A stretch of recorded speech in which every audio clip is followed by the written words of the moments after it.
Well, thank you very much. Appreciate your being here. Just a statement before I talk about debates. I think that our country is right now in the most dangerous position it's ever been in from an economic standpoint, from a safety standpoint. Both gangs on the street and, frankly, gangs outside of our country in the form of other countries that are, frankly, very powerful. They're very powerful countries, and we don't know what we're doing. We have leadership that has no clue how to handle them or how to handle any other situation. We have a lot of bad things coming up. You could end up in a depression of the 1929 variety, which would be a devastating thing. Took many years, took decades to recover from it. And we're very close to that, and we're very close to a world war. In my opinion, we're very close to a world war. We have people that don't know how to handle it. They're not respected. All over the world, they're laughed at. And we can't have that. Most dangerous period of time I've ever seen for our country. With that being said, we have somebody that hasn't received one vote for president, and she's running, and that's fine with me. But we were given Joe Biden, and now we're given somebody else. And I think, frankly, I'd rather be running against somebody else. But that was their choice. They decided to do that because Kamala's record is horrible. She's a radical left person at a level that nobody's seen. She picked a radical left man that is, he's got things done that he has positions that are just not, it's not even possible to believe that they exist. He's going for things that nobody's ever even heard of.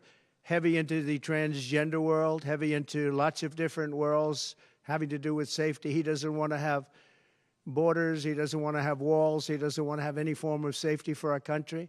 He doesn't mind people coming in from prisons, and neither does she, I guess, because she's not, she couldn't care less. She's the border czar. By the way, she was the border czar 100%.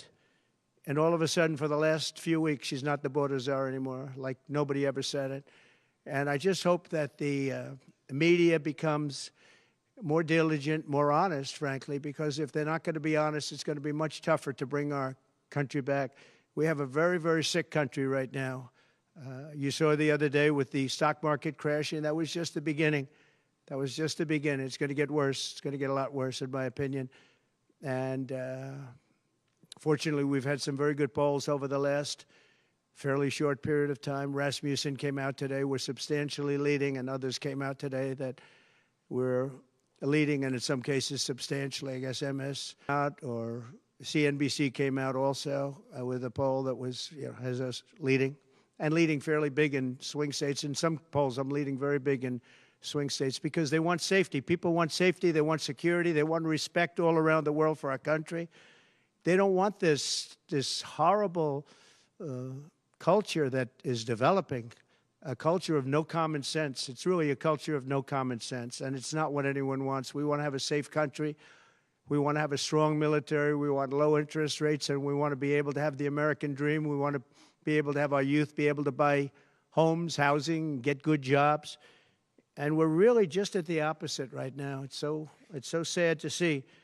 But as a border czar, she's been the worst border czar in history, in the world history. I think the number is 20 million, but whether it's 15 or 20, it's numbers that nobody's ever heard before.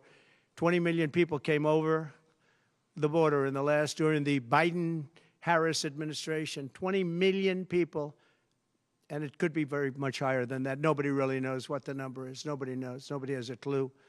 And the gotaways, they call them the gotaways. The gotaways are at numbers. Somebody was quizzing me on it the other day. No, I don't think so, sir. I don't think so. They have no idea what those numbers are, but they're much higher than you would think. Just like far more people were killed in the Ukraine-Russia war than you ever report. Just like the October 7th would have never happened. Russia would have never hit Ukraine had the election result been called differently. It was a very bad call, but Russia would not have attacked Ukraine. October 7th in Israel would have never happened. You wouldn't have inflation. A lot of great things would have happened, but now you have millions and millions of dead people. and you have people dying financially because they can't buy bacon, they can't buy food, they can't buy groceries, they can't do anything. And they're living horribly in our country right now. With all of that being said, I think it's very important to have debates. And we've agreed with Fox on a date of September 4th. We've agreed with NBC, fairly full agreement, subject to them, on September 10th. And we've agreed with ABC on September 25th. So we have those three dates, and those networks, they're very anxiously awaiting that date and those dates. So we have September 4th, September 10th, and September 25th. We have spoken to the heads of the network, and it's all been confirmed, other than some fairly minor details. Audience, some location, which city would we put it into, but all things that will be settled very easily, I think it'll be very easy. The other side has to agree to the terms. They may or may not agree. I don't know if they're going to agree. She hasn't done an interview. She can't do an interview. She's barely competent, and she can't do an interview. But I look forward to the debates because I think we have to set the record straight. Why is it that millions of people were allowed to come into our country from prisons, from jails, from mental institutions, insane asylums, even insane asylums? That's it's a mental institution on steroids. That's what it is. When you see the people that are coming into these are institutions that are being emptied out, not in South America, all over the world, including South America, all over the world. Prisons are being emptied out into our country because we have a president that's the worst president in the history of our country. We have a vice president who is the least admired, least respected, and the worst vice president in the history of our country, the most unpopular vice president. And because of political reasons or because of being politically correct, even though she never received a vote. Don't forget, she was the first one defeated, as I remember it, because I watched it very closely, but she was the first one. She never made it to Iowa, the first state. She never made it to Iowa. She was the first one that was defeated. She was the nastiest to him. She was nasty with calling him a racist and the school bus and all of the different things. She was very nasty to Biden. And shockingly, he appointed her, asked her to serve as vice president. Well, I don't know if he's happy about that decision right now. This was taken away. The presidency was taken away from Joe Biden. And I'm no Biden fan, but I'll tell you what, from a constitutional standpoint, from any standpoint you look at, they took the presidency away. And people were saying he lost after the debate. He couldn't win. Well, I don't know that that's true necessarily. But whether he could win or he couldn't win, he had the right to run. And they took it away. They said they're going to use the 25th Amendment. They're going to hit you hard. Either we can do it the nice. I know exactly, because I know a lot of people on the other side, believe it or not. And they said, we'll do it the nice way or we'll do it the hard way. And he said, all right. So that, I mean, they've really taken, what they've done is pretty incredible. And now I'm running against somebody else, and we're leading. We're leading. So I'm not complaining. I'm saying it's for a country with a constitution that we cherish. We cherish this constitution. To have done it this way is pretty severe, pretty horrible. You would have thought they would have gone out to a vote. They would have had a primary system. They would have done something. But to just take it away from him like he was a child. And he's a very angry man right now, I can tell you that. He's not happy with Obama, and he's not happy with Nancy Pelosi, crazy Nancy. She is crazy, too. She's not happy with any of the people that told him that you've got to leave. He's very unhappy, very angry, and I think he also blames her. He's trying to put up a good face, but it's a very bad thing in terms of a country when you do that. I'm not a fan of his, as you probably have noticed, and he had a rough debate, but that doesn't mean that you just take it away like that. Or you go out to a vote, you do something. He had 14 million votes. She had no votes. She got no votes. And I think she's crashing. I think when people find out, and I think people are starting to find out what a bad job she did, what a bad job she did on the border. She's trying to say she had nothing to do with the border. She had everything. She was appointed to head the border. And then they said borders are, oh, she loved that name, but she never went there.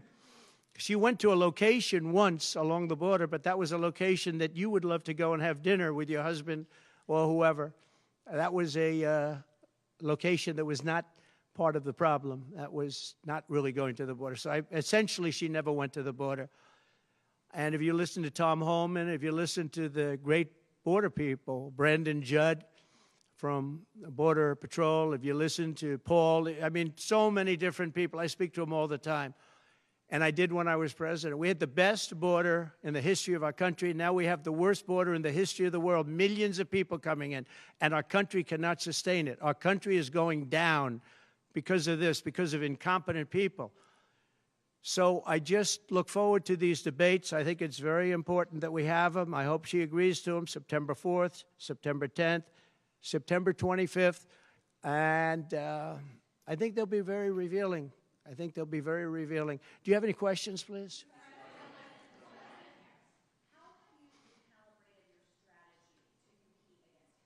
I haven't recalibrated strategy at all. It's the same policies, open borders, weak on crime.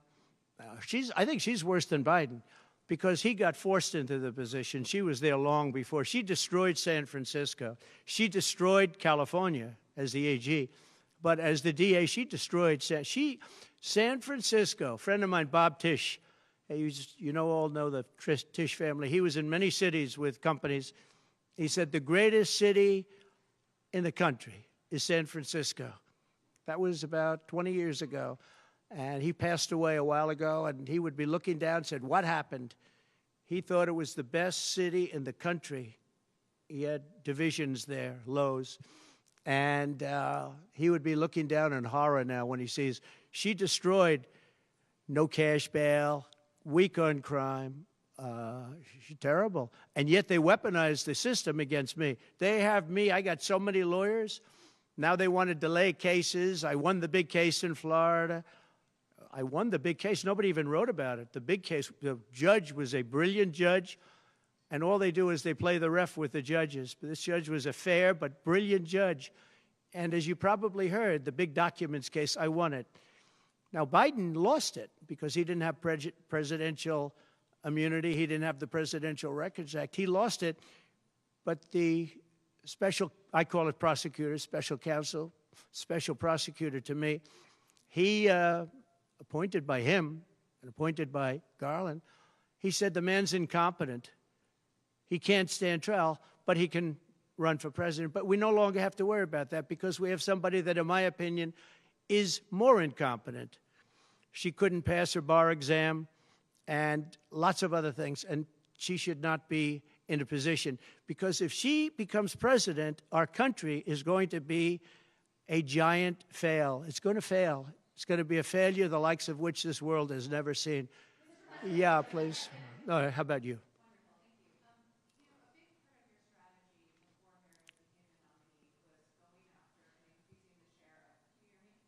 You have to speak louder. Okay, a big part of the strategy for your campaign before Harris became the nominee was appealing to black voters. That's Yeah. something you were really going after. In polls, we really see Harris gaining ground with that group. And I'm wondering how you are going to go after black voters now that she's the nominee and really winning them over. Well, it changes around a little bit. I'm getting other voters. Perhaps, I was doing very well with black voters, and I still am. I seem to be doing very well with black males. This is according to polls, as you know. It's possible that I won't do as well with black women, but I do seem to be doing very well with other segments, extremely well with Hispanic. Jewish voters way up. White males way up. White males have gone through the roof. White males way up. Now, I don't know. All we're doing is giving you the stats that you have. It could be that I'll be affected somewhat with black females, where we're doing pretty well. And I think ultimately they'll like me better because I'm going to give them security, safety, and jobs. I'm going to give them a good economy. We have a very bad economy right now. We could literally be on the throes of a depression, not recession, a depression. And they can't have that. They can't have that. So I think I'm going to do well with everybody, especially when the facts are right. Yeah, please, in the back. You're now leading the Jewish voters in your home state of New York. With that being said, what do you make of Kamala Harris not picking Josh Shapiro as her VP? Well, I don't know. I know Josh Shapiro. He's a terrible guy, and he's not very popular with anybody. I think that this election maybe is better than Josh Shapiro would have been. But I think other than Josh Shapiro, I think she had some good choices. But Josh Shapiro is not one of them. He's caused a lot of damage with a lot of people. And I don't think he would have been better. I think he would have been maybe the equivalent, maybe not as good. But they had some people that they were looking at that were good, far superior to her. They actually had a story where they had everybody, including, they had like 10 people that she was looking at and her. And they said she was the worst of all. In other words, she was the worst out of the 10 people and her.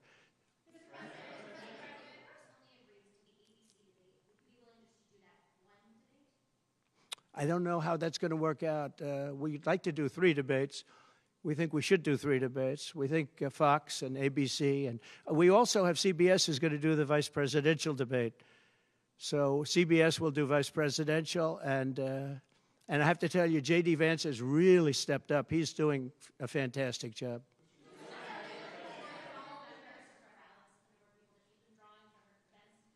Say it. Are you worried at all about the size of Harris's crowds? Oh, give me a break. Listen, I had 107,000 people in New Jersey. You didn't report it. I'm so glad you asked.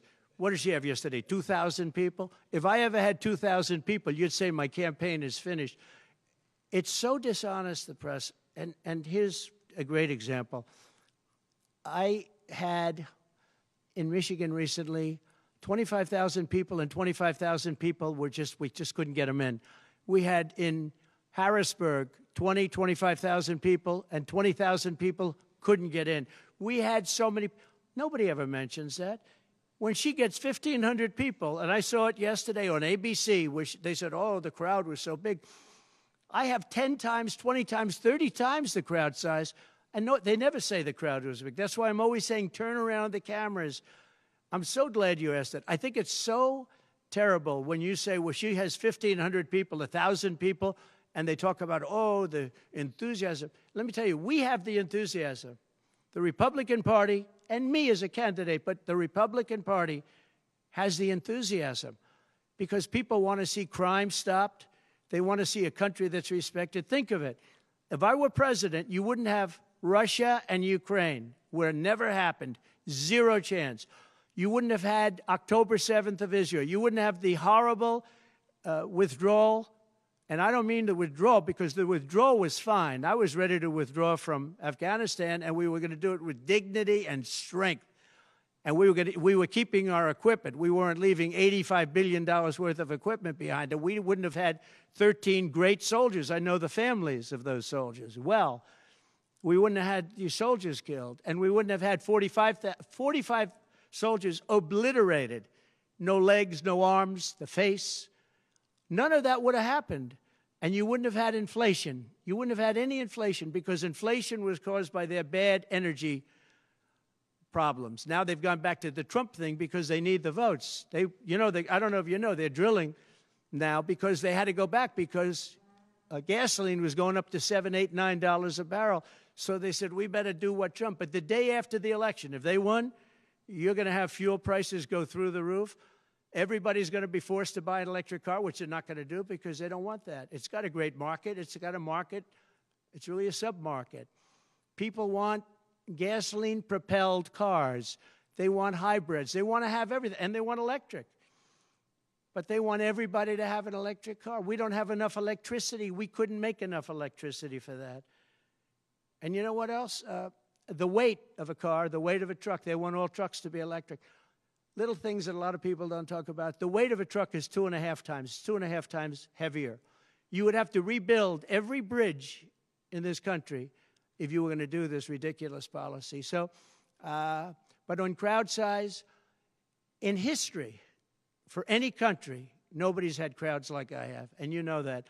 And when she gets 1,000 people and everybody starts jumping, you know that if I had 1,000 people would say, that's the end of his campaign.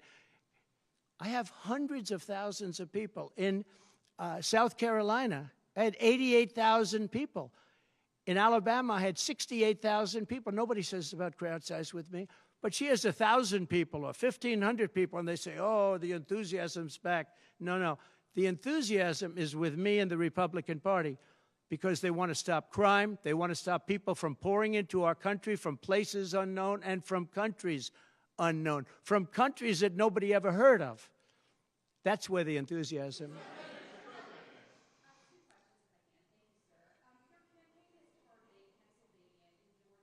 Yeah. Get those two, you could seal the deal. That's what they say. How important is it to you, and is it salvageable for you to be able to repair the relationship with Governor Kemp? I don't know. I don't know if I can or not. I got him elected. Without me, he wouldn't be governor. I got him elected. He was doing terribly. I got him elected. With that being said, I hope we can repair it, but if we don't, the people are still the people, and they're going to vote. We're leading in Georgia by a lot. We're leading in Pennsylvania by a lot. So, but I don't know. Now, in Pennsylvania, I have great relationships. In Georgia, I do too, but unfortunately not with the governor. I've never understood it. When you get somebody elected, they're supposed to like you. He's not exactly, for some reason, and you'll have to ask him about that. Yeah, I'd love to see it get repaired. I think that if we don't win Georgia, Georgia is a big win, is a big state. So I won Alabama by a record. Nobody's ever gotten that many votes. I won South Carolina by a record. You don't win Alabama and South Carolina by records and lose Georgia. It doesn't happen. And the people of Georgia understand that. There was tremendous anxiety and problems in Georgia. A lot of people say, what happened? And we have to, all we want is honest elections. If we have honest elections in Georgia, and we have honest elections in Pennsylvania, we're going to win them by a lot.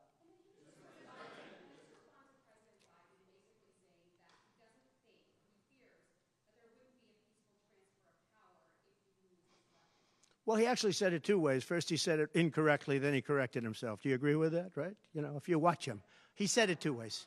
No, no, no. I mean, he said it two ways because he doesn't really know what he said. Why didn't he bring it up at the debate? You know, he had a chance for 90 minutes to bring it up at the debate. He could have talked about that at the debate, and he didn't do it. Everyone said, oh, he said this and he said that. He's just, you know, they give him something to read off. He read it very badly because he actually said it the opposite. Then he had to go back and correct himself. He said the opposite. He should have brought this up at the debate. If he had a problem, of course there'll be a peaceful transfer. And there was last time, and there'll be a peaceful transfer. I just hope we're going to have honest elections. That's all, okay?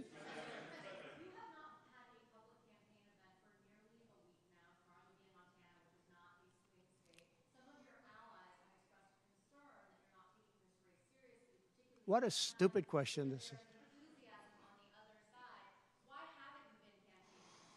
Because I'm leading by a lot and because I'm letting their convention go through, and I am campaigning a lot. I'm doing tremendous amounts of taping here. We have commercials that are at a level I don't think that anybody's ever done before.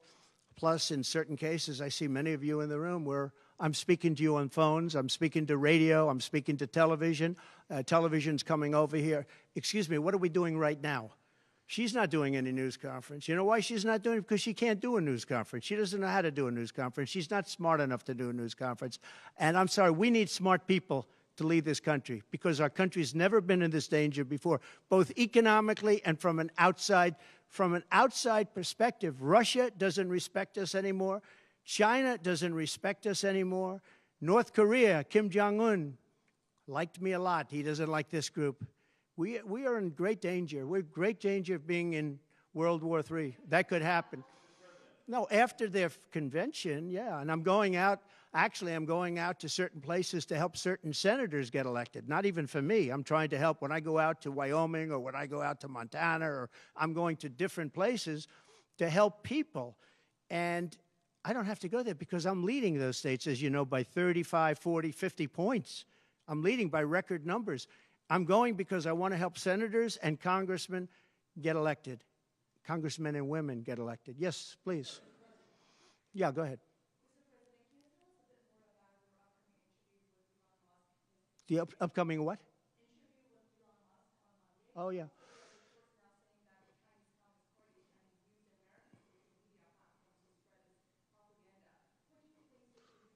Yeah, the Elon Musk. So, yeah, sure. So Elon called me.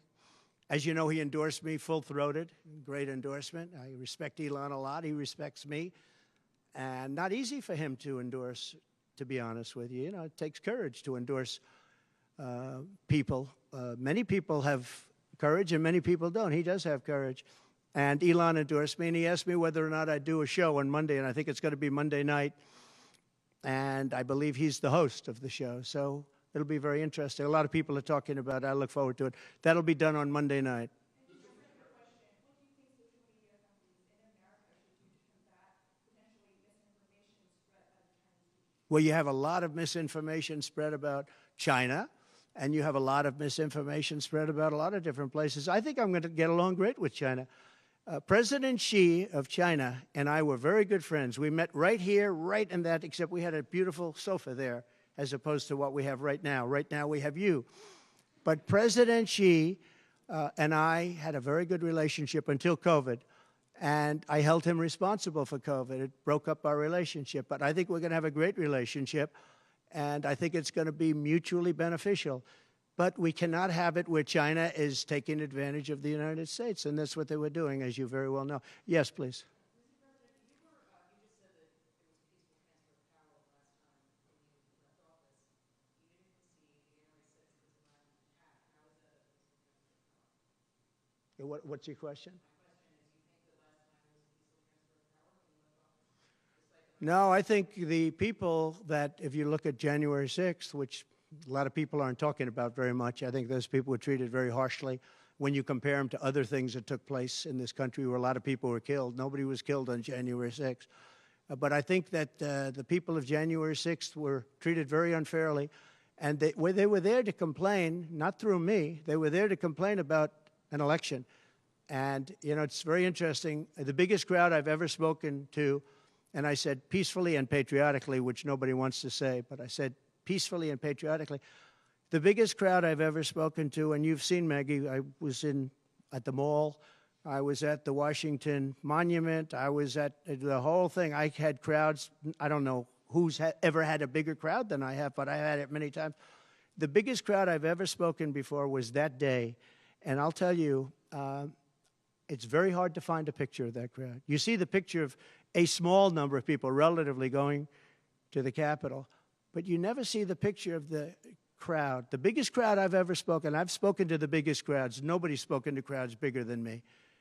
If you look at Martin Luther King, when he did his speech, his great speech, and you look at ours, same real estate, same everything, same number of people, if not, we had more. And they said he had 1 million people, but I had 25,000 people. But when you look at the exact same picture, and everything's the same because it was the fountains, the whole thing, all the way back to from Lincoln to Washington. And you look at it, and you look at the picture of his crowd, my crowd. We actually had more people. They said I had 25,000, and he had 1 million people. And I'm okay with it because I liked Dr. Martin Luther King. Yeah, please.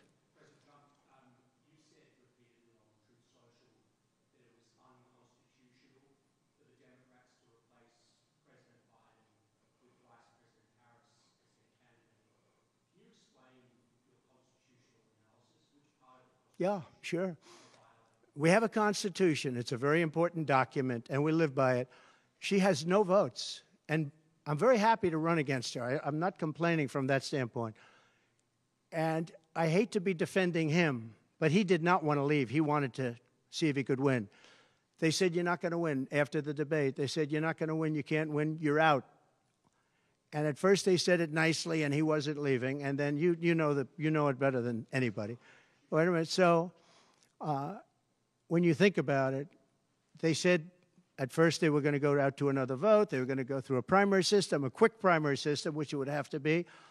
And then it all disappeared, and they just picked a person that was the first out. She was the first loser, okay? So we call her the first loser. She was the first loser when during the primary system. During the Democrat primary system, she was the first one to quit, and she quit. She had no votes, no support, and she was a bad debater, by the way, very bad debater. And that's not the thing I'm looking forward to, but she was a bad debater. She did obviously a bad job. She never made it to Iowa. Then for some reason, and I know he regrets it, you do too, he picked her, and she turned on him too. She was working with the people that wanted him out. But the fact that you can get no votes, lose in the primary system, in other words, you had 14 or 15 people, she was the first one out, and that you can then be picked to run for president, it seems to me actually unconstitutional. Perhaps it's not. Please.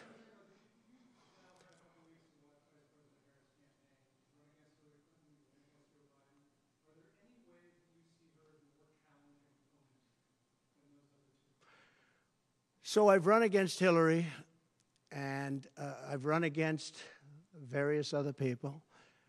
I would say that in terms of intelligence, Hillary was far superior. I would say that. Hillary was smart. She was her own worst enemy in many ways, but she was smart, very smart. Okay? If you ask me to compare them. Please.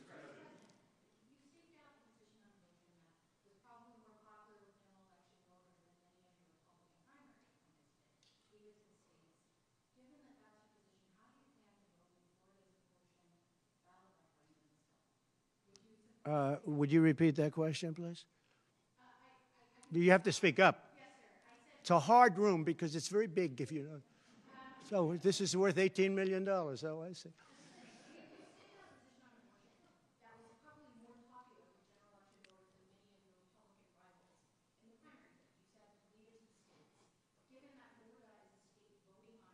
Yeah. So I think the abortion issue has been very much tempered down, and I've answered, I think, very well in the debate, and it seems to be much less of an issue, especially for those where they have the exceptions, as you know. And I think it's, when I look, for 52 years, they wanted to bring abortion back to the states. They wanted to get rid of Roe v. Wade, and that's Democrats, Republicans, and independents, and everybody. Liberals, conservatives, everybody wanted it back in the states, and I did that. Now the states are voting. And frankly, some of the votes are much more, if you could say, liberal than you would think. Ohio turned out to be, they had a big vote, and it turned out to be a much more liberal standing than people would have thought. Kansas, the same thing. And then you have Texas, and you have other places where it may be different. But the issue has been brought back to the states now. And like Ronald Reagan, I believe in the exceptions for rape, incest, and life of the mother. I believe strongly. I think that that's a very important thing. I think when you have to follow your heart. But when you don't believe in the exceptions, I think it's much tougher. It's a much tougher issue. But about 82% of Republicans do believe in exceptions. I think and a lot of them are changing their mind and coming even further. I think that abortion has become much less of an issue. It's a very small, I think it's actually going to be a very small issue. What I've done is I've done what every Democrat and every Republican wanted to have done, and we brought that issue back to the states. And now the states are voting on it. And frankly, some of the votes are a lot different than people would have thought. But it's the vote of the people is taking care of it. And, you know, when you think about the Democrats are really the radical ones on this, because they're allowed to do abortion on the 8th and 9th month, and even after birth. If you look at your new governor from Minnesota, he's like the governor previous, the former governor. I don't want to get him mixed up because Glenn is doing a good job, and he's leading our whole campaign in Virginia, Glenn Youngkin. But previous to Glenn, the governor, he said the baby will be born. We will put the baby aside, and we will decide with the mother what we're going to do. In other words, whether or not we're going to kill the baby. The Minnesota gentleman, this guy agrees with that. He is the most liberal. Look, between her and him, there's never been anything like this. There's never been a combination. So I'll use the word progressive. You know, they want to go progressive. They don't like the word liberal. I like liberal better. I think it's more appropriate, because nobody knows what progressive means. But they now like to use the word progressive. But there's certainly never been anybody so liberal like these two, or even close. I think the abortion issue has been taken down many notches. I don't think it's a big factor anymore, really. And when people hear what I said in the debate, and I think I said it very well during the debate, we brought it back to the states. Everybody wanted it in the states. And very importantly, and you think about this, assuming you have exceptions. If you don't have exceptions, it's a more difficult thing. At the same time, There are people that strongly feel that way, and you have to follow your heart, and you should follow your heart. But that issue is very much subdued. Yeah, thank you. About who? Yes.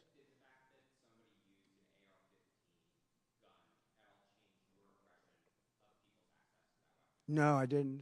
Look, if you take away guns, she wants to take away everyone's gun. If you take away guns, can't do it because people need the guns for protection. Now, entertainment, they want it, hunting, they want, different things. But they need weapons for protection in this country. People live out in the woods and they're not going to have a gun. If you look at some countries, I don't want to get them in trouble, but some countries have actually gone the opposite way. They had very strong gun laws, and now they have gone the opposite way, where they allowed people to have guns, where in one case they encouraged people to go out and get guns, and crime is down 29%. And remember this, what is the toughest gun law in the United States? Chicago. On July 4th, 117 people were shot and 17 died. The toughest gun laws in the United States are in the city of Chicago. You know that. They had 117 people shot. Afghanistan does not have that.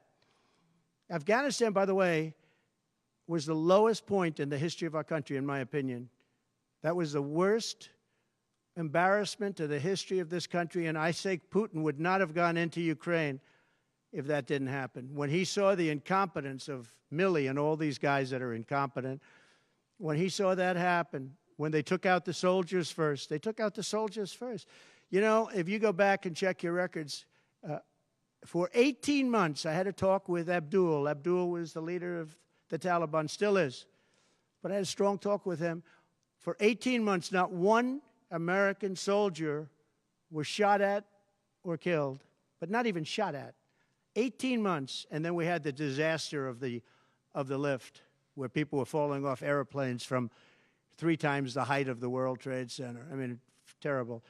But now our country has to be respected again. Please. Go ahead, please. There was reporting, I believe, in the New York Times that Kamala Harris said she might be open to the idea of a weapons embargo against Israel. I wonder if you could comment on that. Would that be something that might be? I'd be against that. And also on the That Kamala is in favor of not giving Israel weapons? Yeah. That's what I hear. Look, she's been very, very bad to Israel, and she's been very bad to Jewish people. And I say it, if anybody I know is Jewish and they would vote for Kamala over me, they should have their head examined. If you think about it, I gave them Golan Heights. I gave them the capital of Israel, Jerusalem. I even built the embassy. I gave them no Iran deal. The problem is they didn't do anything with it. Iran was broke. We could have made a deal so easily. I would have had a deal done within 1 week after the election with Iran. Iran can't have a nuclear weapon. It's very simple. We would have gotten along with Iran. I was looking forward to it. I was fine with Iran. We hit them a couple of times pretty hard, but we would have been fine with Iran. But I terminated that deal. I got them the Abraham Accords. Everyone said that's impossible. I got them the Abraham Accords. She's been very, very bad to Israel, and she's been very bad and disrespectful to Jewish people. And any Jewish person that votes for Kamala and her friend, her new friend, who I don't know if she knew him before, but I don't think he's too good. But anybody that votes for them, if you're Jewish or if you love Israel, you have to have your head examined. Go ahead, please.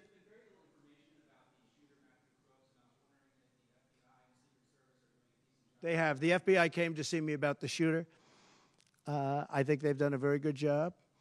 And I think they did a very good job with respect to this other lunatic that they have in custody. Please.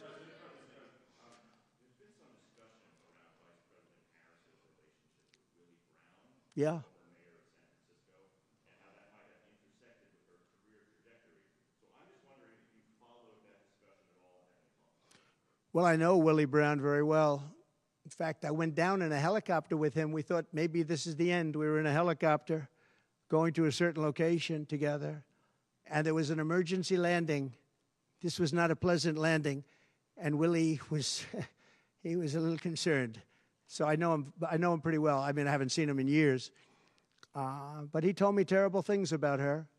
but this is what you're telling me anyway, I guess. But he had a big part in what happened with Kamala. But I don't know, maybe he's changed his tune, but he was not a fan of hers very much at that point. Do you believe Vice President Harris would certify your election victory if you win? Yeah, I do.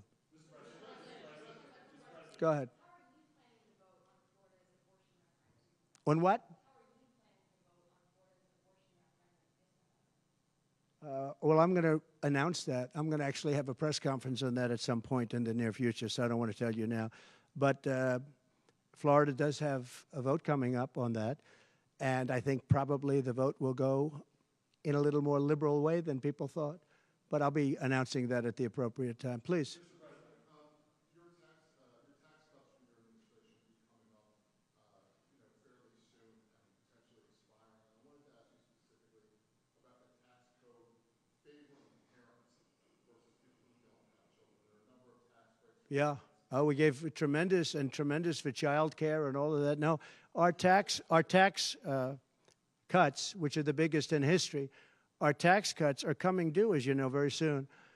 And if the Democrats don't renew them or make it impossible to renew because it's pretty close in terms of vote, if they don't renew them, it's the equivalent of having a 4 times tax increase from what you have right now, and it'll destroy the economy. I think they're under tremendous pressure to do it. I've never seen, all my life I grow up and I watch politics, and I used to be on the other side of politics first, then I run for office. But in all the years of studying politics, I've never seen people get elected by saying, we're going to give you a tax increase. These guys get up, think of it. We're going to give you no security. We're going to give you a weak military. We're going to give you no walls, no borders, no anything. All these things they're doing. I mean, the transgender became such a big thing. But they do all of these things, but they always say, we're going to give you a tax increase. I never heard anybody campaign on a tax increase. A politician has always said, I will cut taxes. I'll give you one example, Social Security. They're going to destroy Social Security. I am going to leave Social Security. I'm not raising the years. I'm not raising the age. I will be saving Social Security, and I'm going to work it out that there's no tax on Social Security for seniors. I'm also doing no tax on tips, no tax on tips. So waiters, waitresses, caddies, people that drive cars, people that get tips who have been harassed by this government, we're going to have no tax on tips. That's a big thing. Do you believe that the imprisonment of Steve Bannon was politically motivated? Yeah, oh, absolutely, sure. Because other people have done far bigger things than Steve Bannon. Sure, it's politically motivated. I think it's a horrible thing they did. Look, they've weaponized government against me.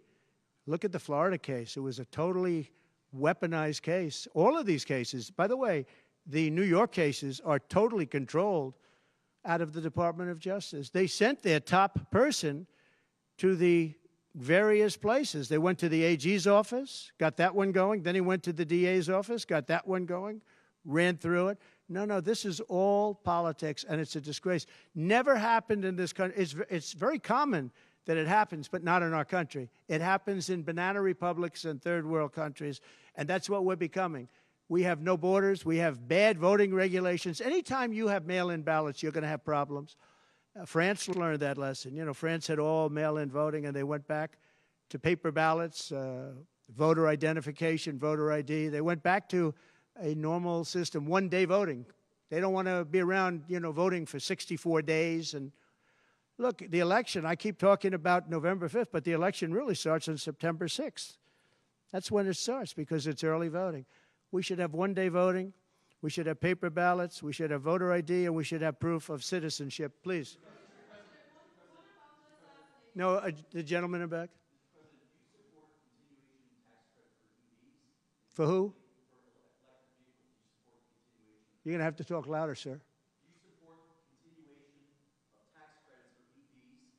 And secondly, what sort of political or policy advice does Elon Musk give you? Elon is a very different kind of a guy. He's a very big believer in the country, but he's very worried about the country. He's very worried about the country. And I don't know if it's good for him politically to have supported me, although I think we have a vast majority of this country does support me. But Elon, more than almost anybody I know, I mean, he loves this country. He loves the concept of the country. But like me, he says this country is in big trouble. It's in tremendous danger. Okay, please. Polls suggest overwhelmingly that Americans trust you more than Kamala Harris to fix the U.S. economy. I like this guy. I like him. What message do you have to Americans, sir, who are struggling to pay for everyday Yeah. life, groceries, rent? The polls have suggested. There are some polls that say we're going to win in a landslide. People are voting with their stomachs, meaning they're going to the grocery store. They're paying 50, 60, 70% more for food than they did just a couple of years ago. Look at what's happened to energy. Look at what's happened not only to their cars, where gasoline's gone from $1.87, $1.87, and we had moments when it was below that, but it's gone from $1.87 to $5, $6, and $7.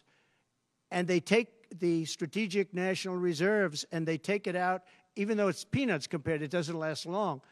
But they're virtually empty now. We've never had it this low. And he's using that to keep the gasoline prices as low as possible. He's sucked all of the oil out, essentially the gasoline, to keep the price down a little bit, and it's had very little impact. But you know what? We have no strategic national reserves now. He's emptied it. It's almost empty. It's never been this low. And I had it at a good level, and I would have had it more if the Democrats would have approved the deal. You know, I had a deal to buy it at $22 a barrel, and now it's going to be close to 100 pretty soon, my opinion. And the Democrats didn't want to do that, but we bought a lot anyway. And we had it pretty good. And what they've done to the national reserves, the strategic national reserves, is, as you know very well, because you cover it, but what they've done is incredible. They've just, for the sake of getting some votes, for the sake of having gasoline, you know, that's meant for wars. It's meant for, like, tragedy. It's not meant to keep a gasoline price down so that somebody can vote for Biden, or in this case, Kamala, who, by the way, is worse than Biden. And she's actually not as smart, okay? She's actually not as smart. That's hard to believe, isn't it? Yeah, please. Okay. There are other things the federal government could do, not just a ban. Would you direct your FDA, for example, to revoke access to mifepristone? That's one of the things. Sure, you could do things that would supplement, absolutely. And those things are pretty open and humane. But you have to be able to have a vote, and all I want to do is give everybody a vote. And the votes are taking place right now as we speak. Yeah, but it's there are many things on a humane basis that you can do outside of that, but you also have to give a vote, and the people are going to have to decide. Okay, yes, please. You. On what? No, I think she's actually not as smart as he is. I don't think he's very smart either, by the way. I'm not a big fan of his brain. But I think that she's actually not as smart as he is. So what do you attribute her rising in the polls as becoming a more competitive race since she's taken over? Well, she's a woman. She represents certain groups of people. But I will say this. When people find out about her, I think she'll be much less. And I see it right now. I see her going way down in the polls now. Now that people are finding out that she destroyed San Francisco, she destroyed the state of California along with Governor Gavin Newsom. He's been a terrible governor, terrible. But they did it together. And she was early. I mean, she was the first of the prosecutors, really. You know, now you see Philadelphia, you see Los Angeles, you see New York, you see various people that are very bad. But she was the first of the bad prosecutors. She was early. Who? Would you repeat that, please? No, you. Would you repeat her, what she said? You have to speak up. This room is very louder.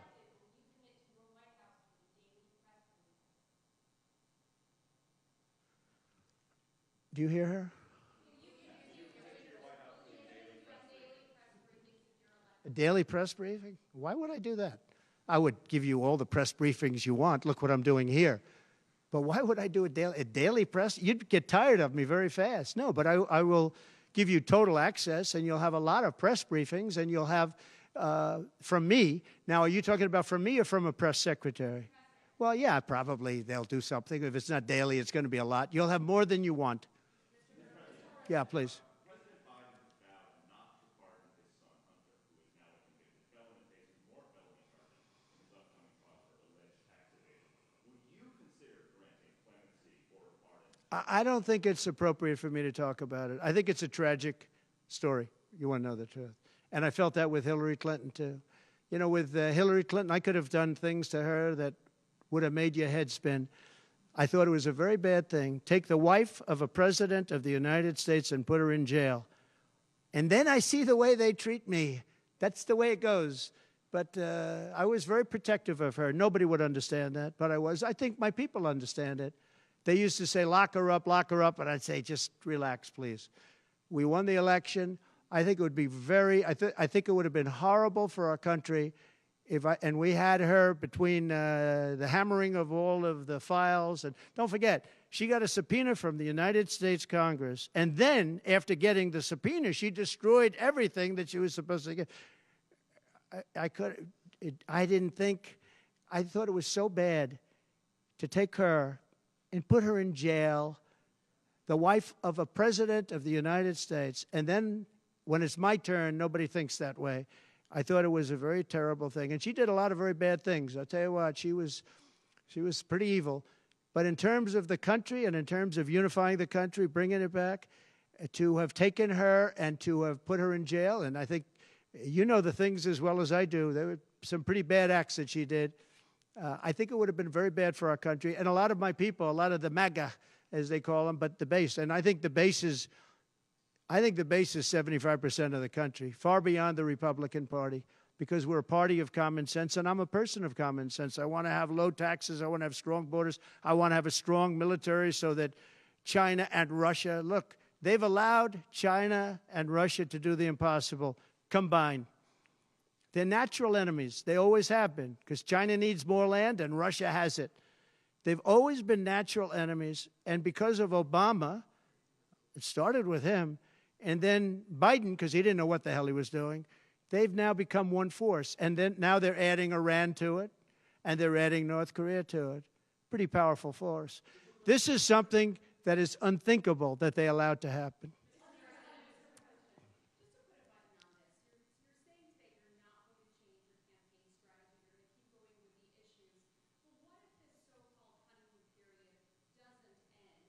Oh, it's going to end. The honeymoon period's going to end. Look, she's got a little period. She's got a convention coming up. It's about policy. It's not about her. I think she's incompetent because I've watched her. She destroyed California. She destroyed San Francisco. Everything she's touched has turned to bad things. I'm not going to use foul language, but everything she's touched has turned bad. She's incompetent. The reason she's not doing what I do and she's not doing what she should be doing, she won't even do interviews with friendly people because she can't do better than Biden. Now, he had a reason for not doing well, and he was never, 25 years ago, the sharpest or brightest bulb in the ceiling. That I can tell you, okay? He wasn't. But he could do interviews at least. Not lately, he couldn't, perhaps. But she should be doing interviews. She doesn't want to do interviews. And the reason she doesn't is, number one, her policies are so bad. Just to answer your question, I think that it's not going to change because it's really ultimately not about her as much as about her policies. She wants open borders. She wants to defund the police. She wants to defund the police. She wants to take away your guns. Anybody that thinks they're not going to come after your guns, you know, when I was president, I totally protected the guns. And I think it's very important. And I know I take some heat sometimes for it, but you have to have safety. You have to have, when the bad guy walks in with a gun, you got to have some way of protecting yourself. And boy, that would be, you would see crime go up at levels that you've never seen. When people say on the side of the house, this house has guns, we will use the guns, they say, let's pass. We'll go someplace else. You have to have them. And for 4 years, and you know, as you know, the NRA endorsed me very powerfully every time I ran, every time. My sons are members, and I guess indirectly I'm a member too. But they gave me the strongest of endorsements, and that's against very strong competition. People that felt the same way. No, you have to have that right. Our Second Amendment is a very important right, and it has to be protected. Okay, how about you? Go ahead. Yeah. So there are some of the most brilliant people on Wall Street that are saying that if President Trump doesn't win, you're going to have a depression. I happen to agree. I think that's true. Because I know how bad these people are. You know, they like to say that they did this and that. You saw the $7 trillion that they said it was me for $7 trillion. It wasn't me. It was them.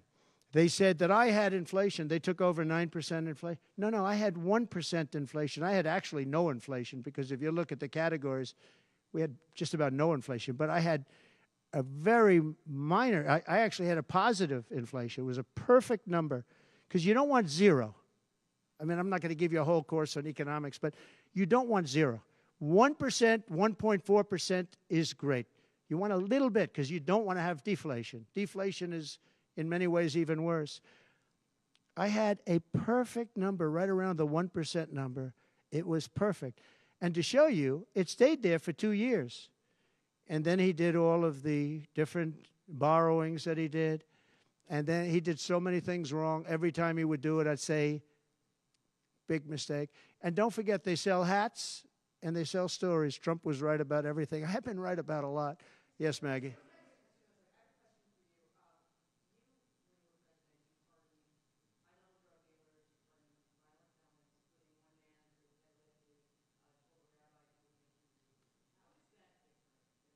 Well, we had a commission like other people do, and it's always complicated and it's always controversial.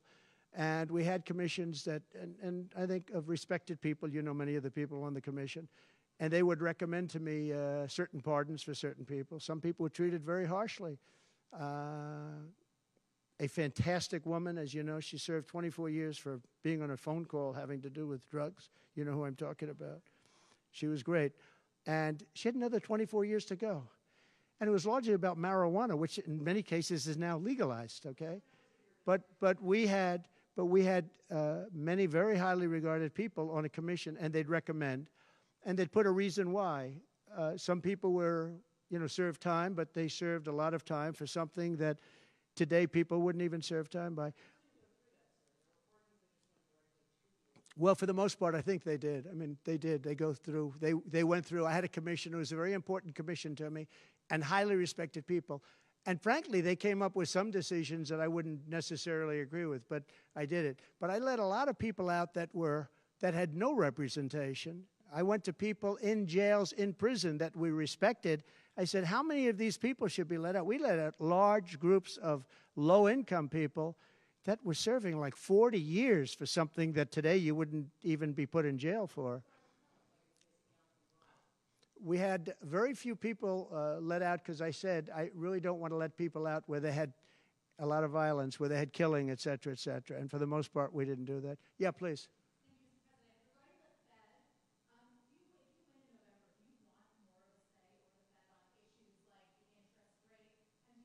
On defense? Over the Federal Reserve. Ah, Federal Reserve.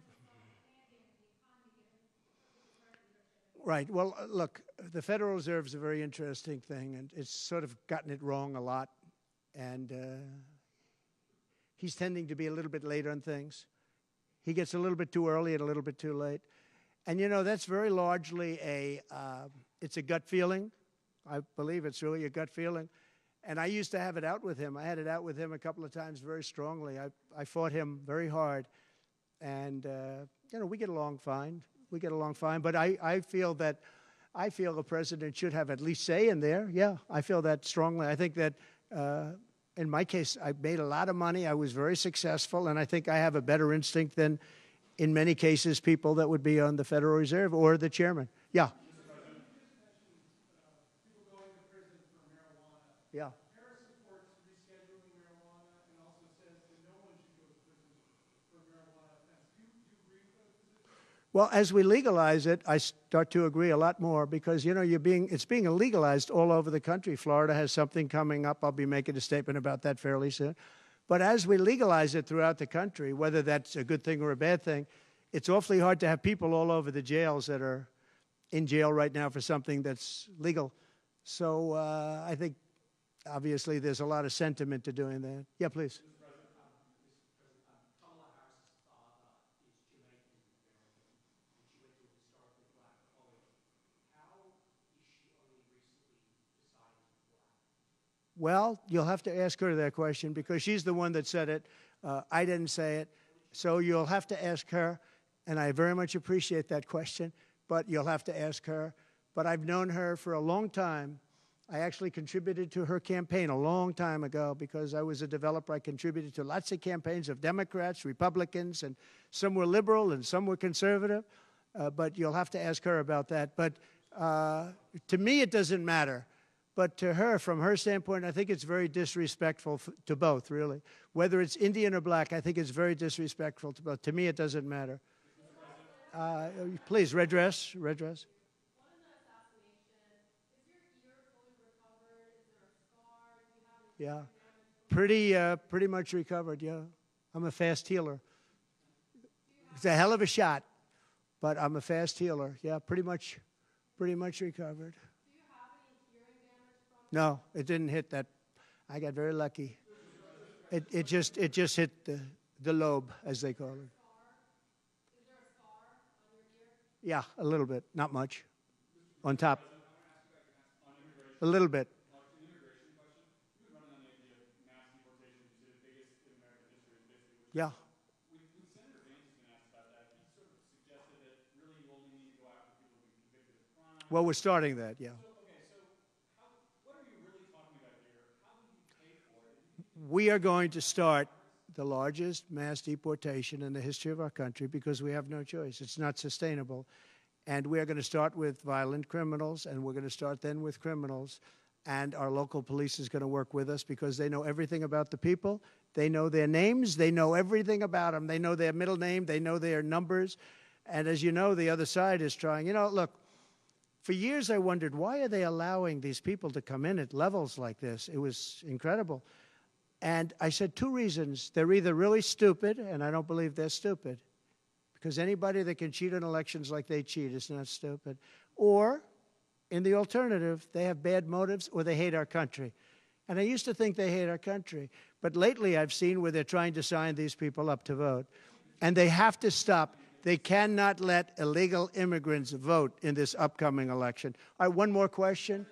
Go ahead, one more. Make it a good one, please. Okay, regarding Social Security taxes for seniors. Right. We talked about a lot. Experts say that the policy could increase the deficit by $1.6 trillion. So how would it work in your view? We have so many ways of making money in this country. We're not going to affect our Social Security. We're not changing it. And I proved that over 4 years. And we're going to do it. It's very unfair to people. They spend their life and they're great citizens and they pay in. We're not going to charge tax to Social Security, the seniors. We're not going to do it. We're not going to charge. And also tax. I say the two things. We're going to have no tax on seniors, Social Security, and we're going to have no tax on tips. Very simple. And we are a country that has so many different ways to make money. We have under our feet more liquid gold, I call it oil, and gas, than any country in the world, much more than Saudi Arabia, much more than Russia. We have so many different ways we can make money. We're not going to hurt our seniors with Social Security, and we're not going to charge them tax. Okay?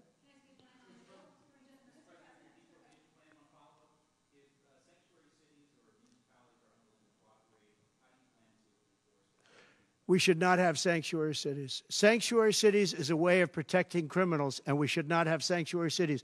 And if you go to California, and I know it well, I have property out there, great property. If you go to California and you ask the people of California, do they like the idea of sanctuary cities? They don't like it. They're tired of it. They're tired of crime.